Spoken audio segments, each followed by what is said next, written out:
In Chem 1, we're actually going over bonding right now also, and we cover ionic, metallic, and covalent. We're not going to cover metallic bonding right now. We will go over that later in this unit, however, and how it relates to other types of solid structures and then their properties and things like that. We're just going to go over ionic and covalent. So this might actually be the exact same slide I showed my Chem 1 students, just to remind you about an ionic bond. Now, really that first bullet point, usually an ionic bond is between a metal and a nonmetal. However, you could have nonmetal positive polyatomic ions. For example, ammonium, NH4 with a +1 charge, if you recall your polyatomic ion sheet. That would ionically bond to something else even though it doesn't have a metal. So perhaps I should have said a cation and an anion. So remember, a cation is a positive ion, an anion is a negative ion. So like the cathode is the positive electrode, the anode is the negative electrode. Recall how it occurs is there's a transfer of electrons from one element to another. An ionic bond is not a true bond. Instead, it is things held together by opposite charges.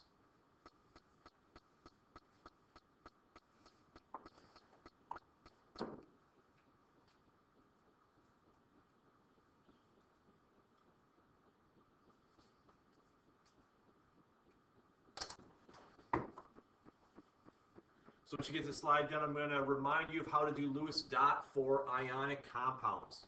Again, this was on the packet you picked up last class after the test. However, some people didn't get to it during last class, and not a lot of people probably did it over Thanksgiving break.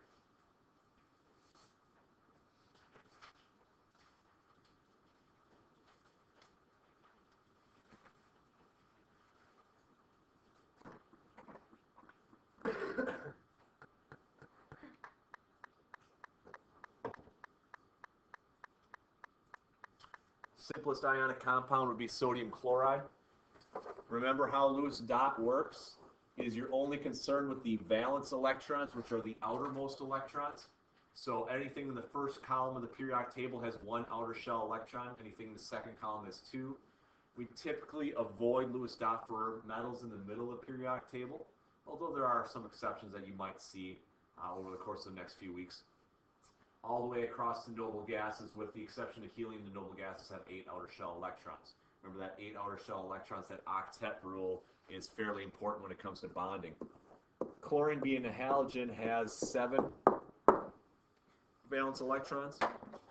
Recall what happens in an ionic compound is the metal will lose its electron to the nonmetal. Nonmetal like chlorine has a high electronegativity. It's good at taking the electron. Metal like sodium has a low ionization energy. It's easy for it to lose an electron. Your net result then is you have sodium with a +1 charge, chlorine with a -1 charge. Now in Chem 1, we had students do the Lewis dot for ionics fairly frequently because we wanted the Lewis dot for ionics to demonstrate the octet rule, how chloride now has 8 electrons around it. Sodium, by losing one, is isoelectronic with neon, so it is also in that noble gas configuration. You will be doing less ionic Lewis dot than Chem 1. The only ionic that you'll probably be doing is more along the lines of polyatomic ions than anything else. And maybe what we'll do is we'll go over an example of that in a little bit. But that is your kind of simple how to do Lewis dot for ionic reminder. Even though, again, we won't be doing that as much.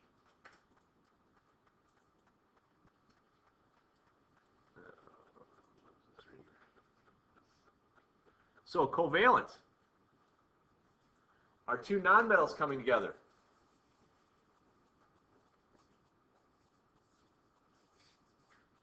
And in a covalent, it is actually a sharing of electrons. It's an overlapping of orbitals.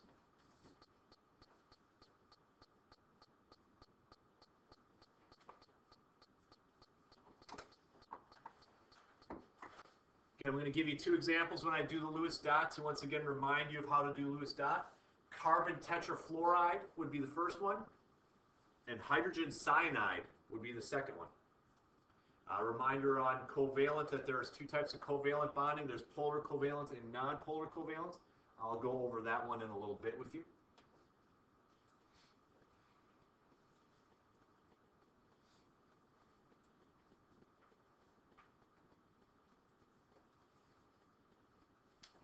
Covalent bonding is going to be far and away our focus, though, of the majority of these next 2 weeks. I mean, you did pick up a packet on the way, and it's called Properties of Covalent Bonding, so that's going to be hopefully a review of stuff that we went over in Chem 1 as well. But we have to get into more explanation and identification of bonding than what we did in Chem 1. Chem 1, we had you draw out the Lewis dotted stuff just to show that you knew that skill, but there's more that we can do with that than just draw it out and demonstrate that skill. But that is kind of our starting point. Looks like we're about ready. So, carbon tetrafluoride. Carbon, first off, has 4 valence electrons. Fluorine has 7. Remember when we do Lewis dot for covalent, you're not going to have carbon give its electron to fluorine. Carbon is a nonmetal. Nonmetals don't lose electrons. Instead, they share. Now, if it was more of a actual diagram, what would happen is if this is carbon here and this is fluorine here, there's an overlapping of orbitals. That overlapping of orbitals, if this is the nucleus, I guess there's 2 shells for both of them. That overlapping of orbitals is what a covalent bond truly is. But in Lewis dot, you could either kind of circle the pair or just connect the dots. It's going to create a covalent bond. Since the formula is CF4, it's going to do that 4 times.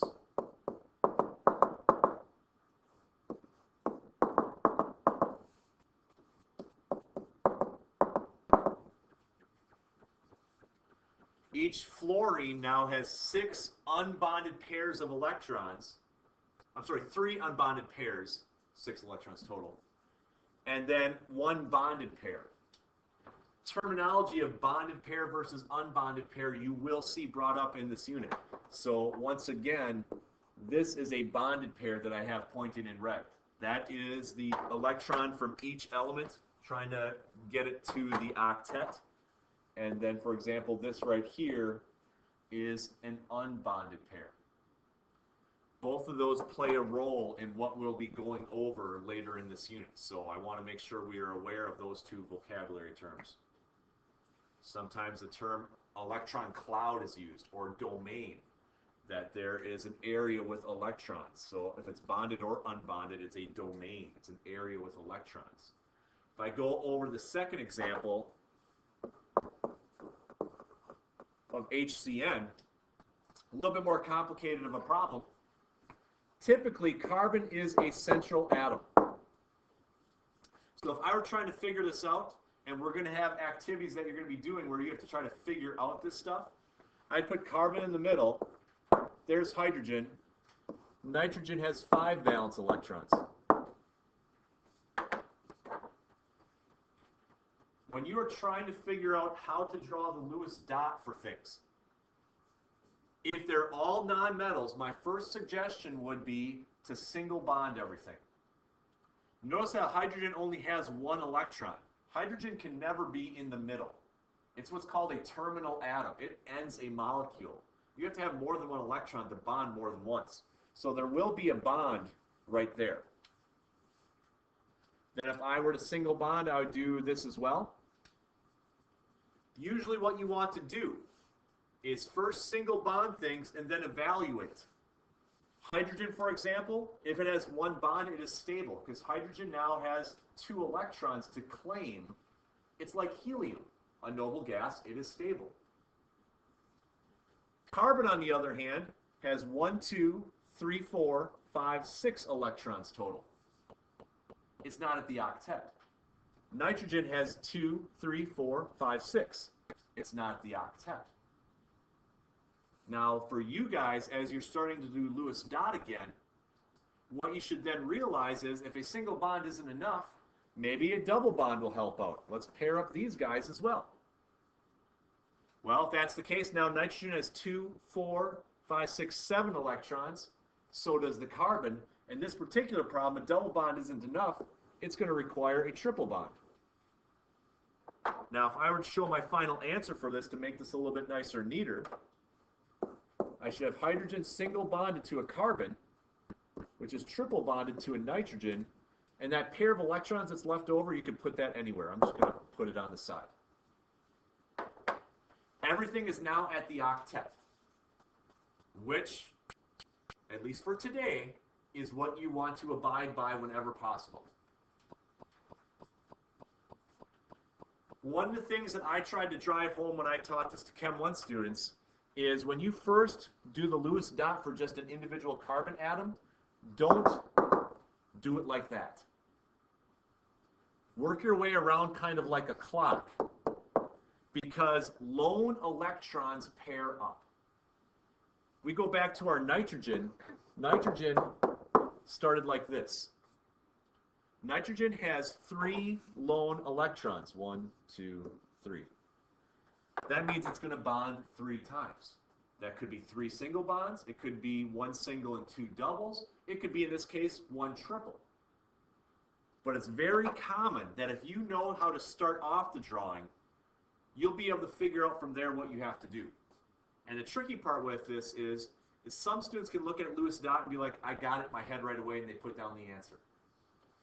But what usually happens is some people make up their number of electrons, which we can't do. We'd have to have our starting amount. And the other thing is I'm going to throw tricky problems at you during the course of these next couple of weeks. Again, we're going to throw Lewis dot at you that you didn't even realize were possible things. But we have to in order to teach you all that we need to know for this course. And in that process, if we don't know the starting point of, hey, this can bond 3 times because it has 3 lone electrons for the nitrogen, carbon almost always bonds 4 times. If we don't know those parts, then it will make this a little bit more difficult for us.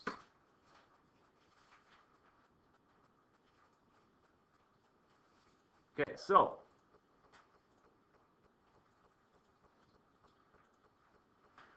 to determine polarity, or quite frankly, even if it's an ionic compound, we use the trend of electronegativity.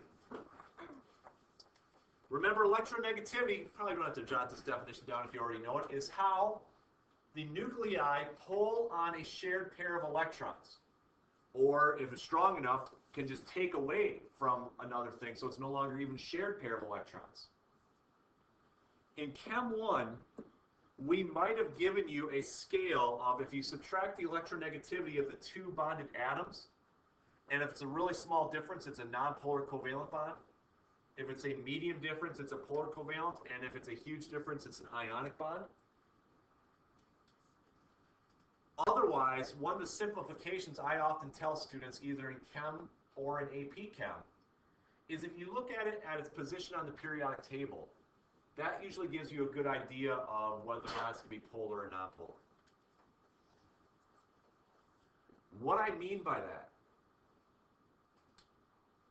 if 2 elements are directly next to each other, touching each other on the periodic table, they probably have a fairly similar electronegativity. Fluorine is the most electronegative element on the periodic table, it's in the upper right-hand corner. Oxygen is right next to it. So oxygen also has a high electronegativity. If those 2 were to bond, they probably would fall in that nonpolar range, because if you looked up their values, they're probably similar. Fluorine is touching chlorine. I would say fluorine and chlorine right next to each other probably have a very similar electronegativity, probably a nonpolar covalent bond. I mean, the only perfect equal sharing of electrons would be diatomic elements for nonpolar. That's why it's 0 to 0.5. But at the same time, if I were to share a bag of M&Ms with Alex here, and I gave him 49 and I took 51, we're basically sharing it equally. So it doesn't have to be a perfectly equal sharing to be considered nonpolar. It just has to be pretty close. I would say, however, fluorine is not directly touching sulfur in the same way. It's like a step over and a step down away. Fluorine is not touching nitrogen or phosphorus or bromine. So once you have a little bit of difference between these elements, you're probably going to fall in the polar covalent bond range. Now in Chem 1, this is what we taught you in order to determine polarity. But this is a simplification, like a lot that we teach you in Chem 1. And what we have to go over in this unit is that the difference in electronegativity can tell you whether or not a bond is polar or nonpolar. The molecule as a whole, though, has more to deal with than just the bond polarity. And I'm going to bring up carbon tetrafluoride as an example here once you jot this down. So I'll go back to my Lewis dot that I drew a little while ago for that compound.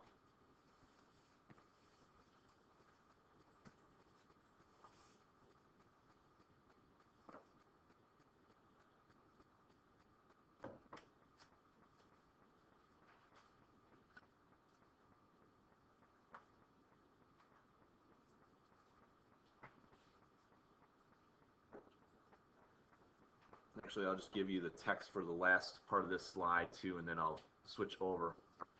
So what you're going to see in a minute is that the difference in electronegativity is not the only factor that can determine if a molecule is polar or nonpolar.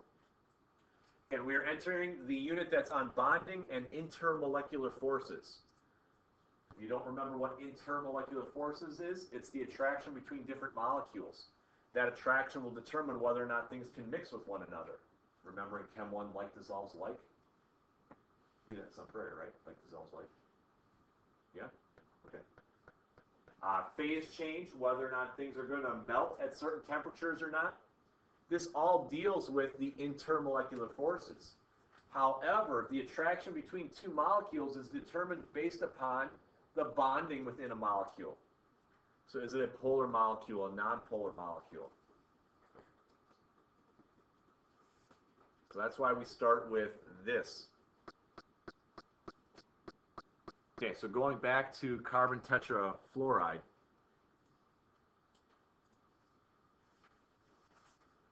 Fluorine is the most electronegative element on the periodic table. It has a greater pull on this shared pair of electrons than carbon does. There's a couple ways that we can represent this. You can represent this with a partial negative sign, and then this being partial positive, which means that would go all the way around.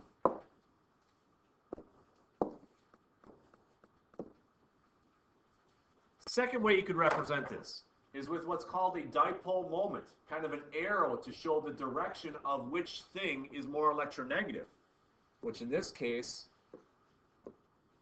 the fluorine is more electronegative. Usually with that arrow, we put a little cross on it. Actually, it looks like a plus sign to represent the partial positive end.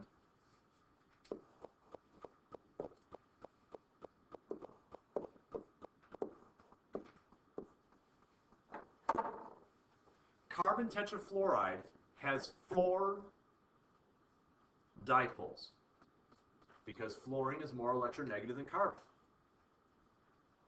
There are 4 polar covalent bonds in that molecule. However, what you will be learning in the coming days is just because a bond is polar doesn't mean a molecule is.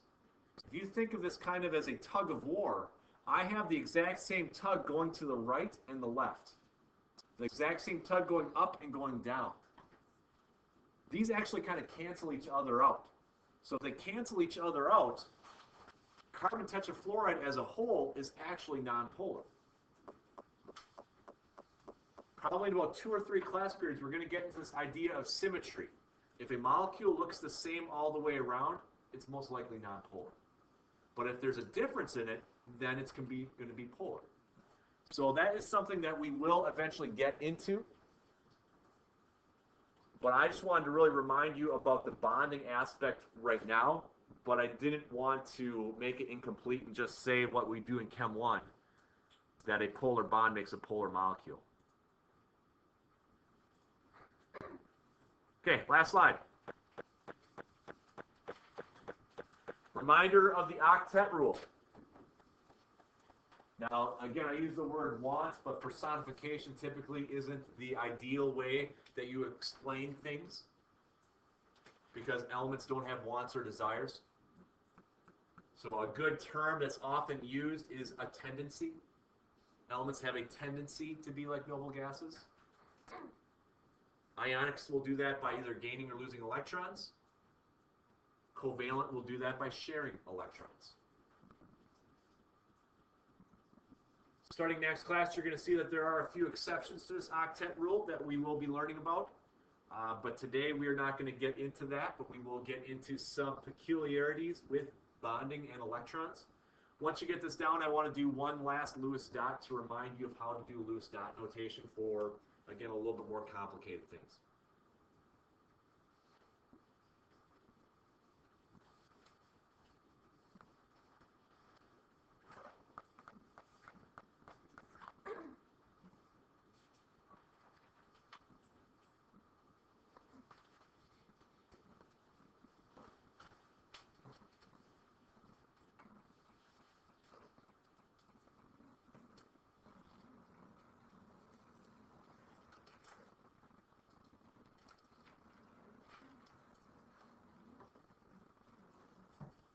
Already?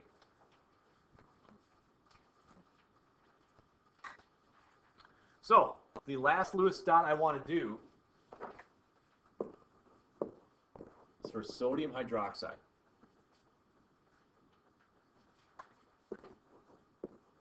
Na has 1 valence electron, oxygen has 6,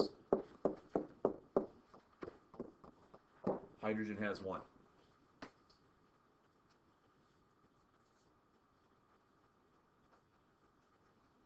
You would be wrong if you did this. Because then the final answer for that version would be Na bonded to O, bonded to H, and it would look something like this. The reason why this is wrong is hydrogen is okay with 1 bond. Because hydrogen then, if it gains an electron through bonding, is like helium. Helium is a noble gas. That's a full outer shell. You fill the 1s2. We call it the octet rule, but really, hydrogen can get to the duet by having just 2, and it is stable because it's a full outer shell. Sodium, on the other hand, if it bonds 1 time, if you now give sodium that 1 extra electron that's shown right there, it's now like magnesium. And magnesium is further away from the octet. This is a common mistake I'll see when I start making things a little bit more difficult, because students just want to single bond things first and then be done, not realizing that sodium is a metal. And metals do not share electrons. Metals give their electrons. So this example that I'm doing right here is a combination of ionic and covalent. When I first gave you the name of NaOH, I called it sodium hydroxide. Hopefully you recognize that hydroxide is a polyatomic ion. What I would do whenever I'm faced with a polyatomic ion is I'd first connect that. So I see that H has a single electron. I'm going to bond it to O. By doing so, the hydrogen is already stable now. But if you count the oxygen, 2 for the bond, 4, 6, 7, the oxygen is 1 shy of the octet. Sodium will give. As sodium gives then, sodium is a +1 charge. I have OH. It's pretty common that we put this in brackets and give it a -1 charge. The reason why hydroxide is a -1 charge is it gained an electron from the sodium. Again, these charges that we show you on your polyatomic ion sheet mean something. You will see today that we can assign oxygen what's called a formal charge of -1. So it was specifically the oxygen that gained the electron. And that makes sense because oxygen is more electronegative than sodium, so it should be able to gain from that as well. Again, our goal today is to introduce you or remind you of covalent bonding. So what you'll do first is that packet, Properties of Covalent Bonding. Then you're going to move on to the reading guide, which was titled Resonance, Formal Charge, and Octet Exceptions Reading Guide. I only want you to do page 1 of that reading guide for now. So page 2 is going to deal with the exceptions to the octet rule. I think it's better that we first cover formal charge and resonance, and then day 2 come back to the octet. So save the second page of that. And then lastly, you picked up on the way in a practice sheet for Lewis dot problems. We could give you time to work on that. Going over the test will probably take us a little over 20 minutes. So that means we have work time now until about 9:20, maybe 9:15, depending upon where we all are. And then from there, we wrap up the day by going over the test. Okay, so start with the POGO packet of properties of covalent bonds. Move on to the reading guide after that. Then practice Lewis dot.